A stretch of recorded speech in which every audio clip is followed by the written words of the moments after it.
উত্তরবঙ্গে প্রবল বৃষ্টির লাল সতর্কতা, একাধিক জেলায় বৃষ্টি, পাহাড়ি এলাকায় ভূমিধস এবং প্লাবনের আশঙ্কা তৈরি হচ্ছে। আজ এবং কাল প্রবল বৃষ্টি হবে, লাল সতর্কতা জারি হয়েছে দুই জেলায়, জলপাইগুড়ি এবং আলিপুরদুয়ার। এছাড়াও দার্জিলিং, কোচবিহার এবং কালিম্পং জেলায় অতি ভারী বৃষ্টির কমলা সতর্কতা জারি হয়েছে। মালদা এবং দুই দিনাজপুরে বিক্ষিপ্তভাবে ভারী বৃষ্টি হবে। দক্ষিণবঙ্গে মেঘলা আকাশ, বৃষ্টি না হলেও অস্বস্তি থাকবে।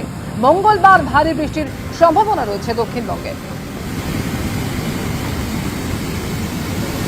আর এরই মধ্যে আলিপুরদুয়ারের টোটোপাড়ার পথে ডুবলেও রাজ্য সড়ক, বাংলি নদীর জলে ডুবলেও রাজ্য সড়ক, হলং নদীর স্রোতে ভেসে গেল অস্থায়ী সেতু। বাদারিহাট এলাকায় টানা বৃষ্টি আর তার জেরে নদীর জলস্তর বৃদ্ধি পেয়েছে। ভুটান পাহাড়ে সকাল থেকে প্রবল বৃষ্টিপাতের জেরে বাড়ছে নদীগুলির জলস্তর। জলদাপাড়া সংলগ্ন হলং নদীতেও জলস্তর বাড়তে শুরু করেছে। প্রবল স্রোতের তোড়ে ভেসে গেল হলং নদীর উপর অস্থায়ী সেতু।